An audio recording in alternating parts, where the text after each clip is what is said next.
everybody, it's Gypsy, and welcome to On the Edge of Appalachia. Today is Saturday, November 1st, 2025. I cannot believe it's November already. Time has sped up so much. I can't believe it. I really can't. So I'm on my way to the flea market, as I am every Saturday, 10 months out of the year. It looks like it's actually going to be a beautiful day. We have not had too many of those recently. It's just been like overcast and raining a lot. So it looks like we're in for a special treat today. I think the high is actually going to be 50, which will be nice. Anyway, so I'm trying to think of the right word to use so people understand what I'm talking about.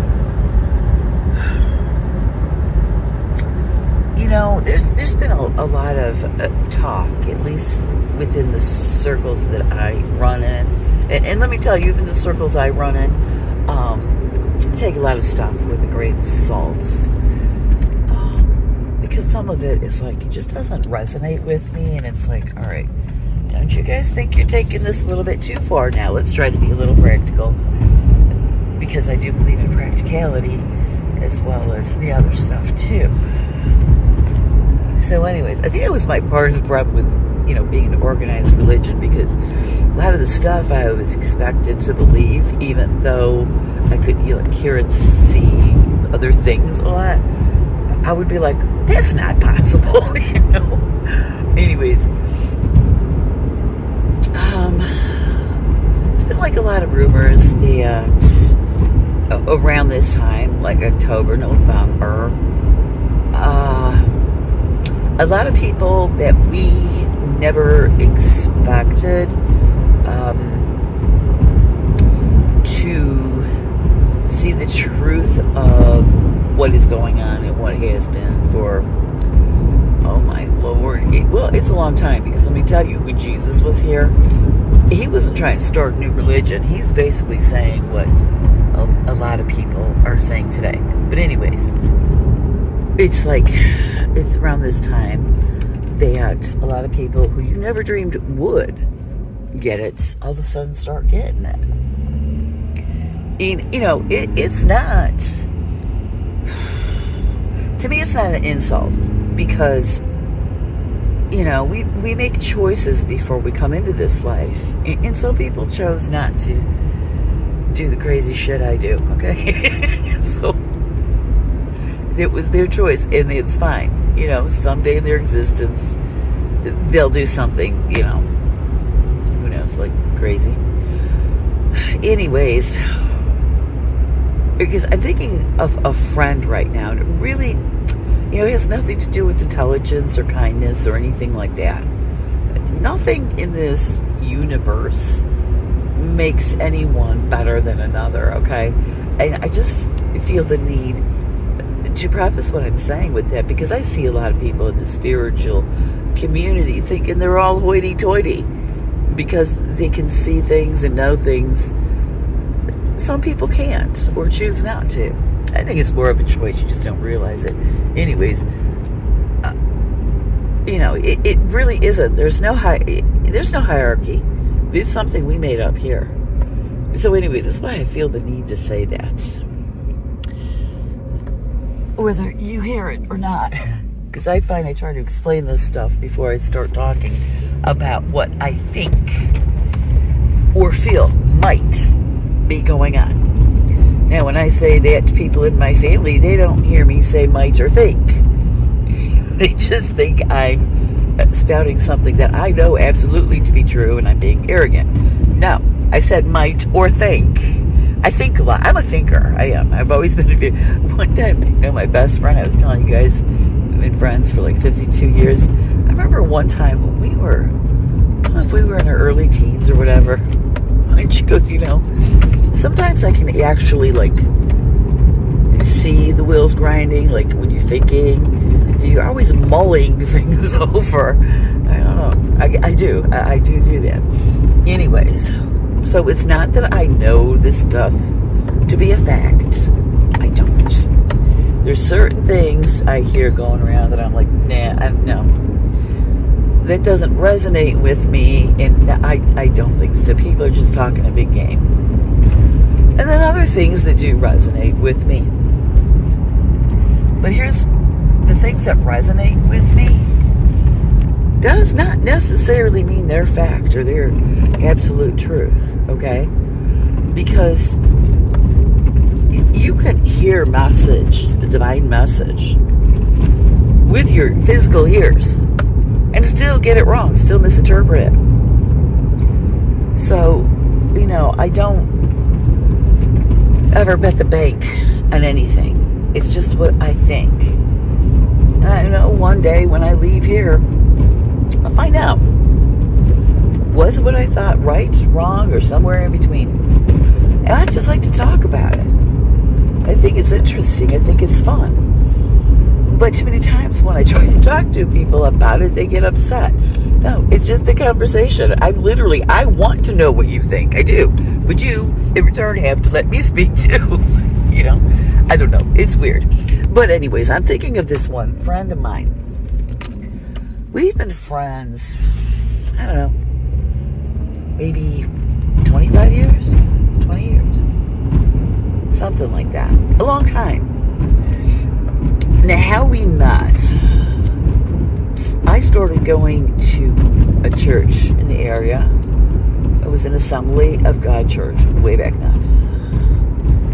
And that's how we met. They had some kind of mentorship program for women. So they would match you up with a woman who was a little older than you or whatever, and who they felt was a bit stronger in the faith than you, to mentor you. So me and this friend of mine, we got matched up, and we've been friends ever since. And I always looked at her as being more Christian than me, more spiritual than me, just knowing more about everything than me. I mean, she's such a wonderful person. And her husband's a nut. He's funny. So unpretentious, so giving, so loving, and helps everybody in the community. They are amazing people, okay? And that's a lot of why I looked up to her and thought, she's better than me and she knows more, because look at the stuff she does. And, but then, as the years go by, I started to realize, no, it's not that she knows more or better. I think she knows different things than I do. And I know different things than her. And I'm just as loving and giving, but I never had the ability to do it the way they do. So I started to start seeing her as more human, which was great. We just, I don't know. And I've changed a lot through these years too. A lot. I mean, a lot. Anyways, so I think my phone might stop soon. I hope it doesn't. But anyways, so, we like to meet for lunch and stuff like that. And we just have interesting conversations. Now, this friend, she was such a strong Christian, okay? And when I left the church, she was like, she's never the type to condemn anybody about anything. But she was kind of confused and worried, I think. And she kind of felt like maybe I didn't believe in God anymore. I've never stopped believing in the Creator. I just see it differently because I think for myself now. So I see everything differently. I don't know how to explain it. But anyways, a while back, I was shocked to find out she stopped going to church. Now, the church we had been going through had been through a lot. It just went through. Thankfully, they are on more solid ground now. We're doing better, but it was a strange time when we were there. And I think I know a couple things that happened to me, well, and especially my oldest son, turned me off. And she may have gone through the same thing, not exactly, but in what was going on with this church. I think a lot of people got hurt. But anyways, and this was just recently, because what happened in the church was like, what, 20 years ago? I don't know.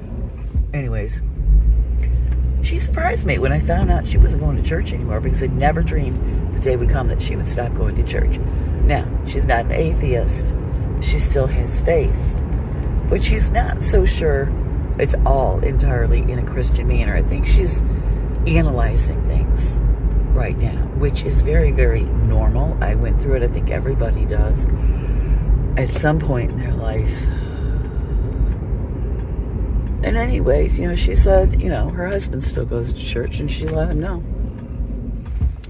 Don't count on there ever being a time where I'm going to go back to church with you. We talked about this. And I think what she's going through is that awakening in seeing the truth. I think that she and I, what we experienced at that church, and mine started long before this church, but it was a slow process, which sped up after my son's death. Whew, my spiritual I went crazy. It was crazy before, but even more crazy and much faster. It was strange.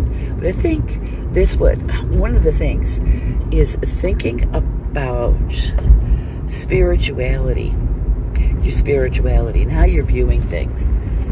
Are you viewing it based on your own experiences spiritually, or based on how people are telling you should view it and stuff?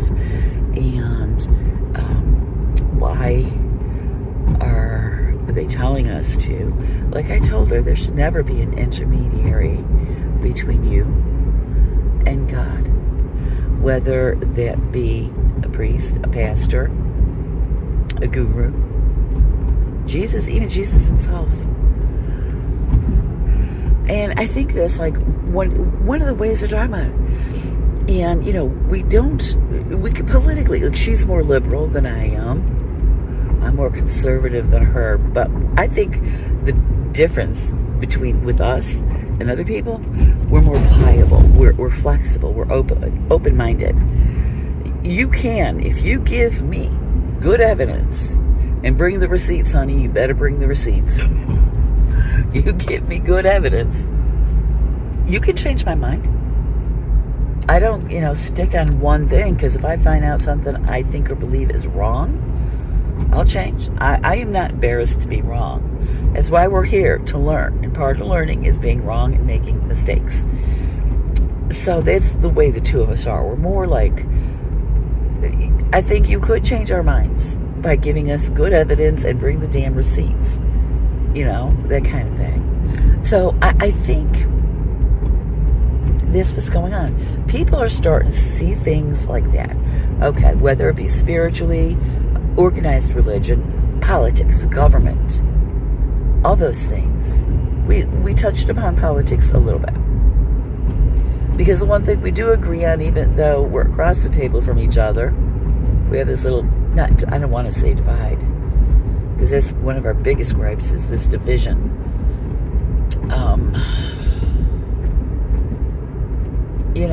It's like we can have these differences and still talk, but the one thing we agree on, they're intentionally dividing us and they're intentionally lying to us. They want us fighting. So we both know that. So what if we see things different? Big deal. Okay? Yeah. Well, we have to see the same so that we can, vote on it. No. That's one of their tools right there. It's a big one. Huge one. I don't know. But I think, I'm not even sure. I was just thinking about it. That, okay, people talk about, people are going to start seeing the truth, that some of them aren't going to be able to handle it, and it's going to be at this time.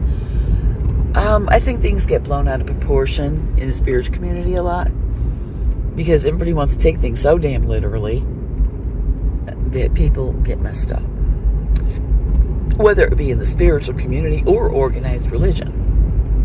But I think it's more like that. where all of a sudden one day you just go, oh. And then it takes you a while to process it. I don't know. I think a lot of people go through like a depression when they realize, or especially I think when they're assessing their spirituality, that, you know, oh my God, none of it was real. But nothing here is real, ever. I think that's what gets me by the most. I posted on Facebook last night. I said, the trick is to have gratitude, be grateful for what you have now in this moment. It is, because, I mean, you start, we'll have to talk about that maybe tomorrow. You start getting more of what you want when you start being grateful. A lot of times you find out what you wanted. It wasn't really what you wanted because it's not really what you needed. But anyways, when you do that, when you are grateful for what you have now, when you show gratitude, it's when you begin to start to see reality. And you see how false this world really is, how fake. Anyways, I'm going to leave you with that. Blessed be, and make it a joyful one.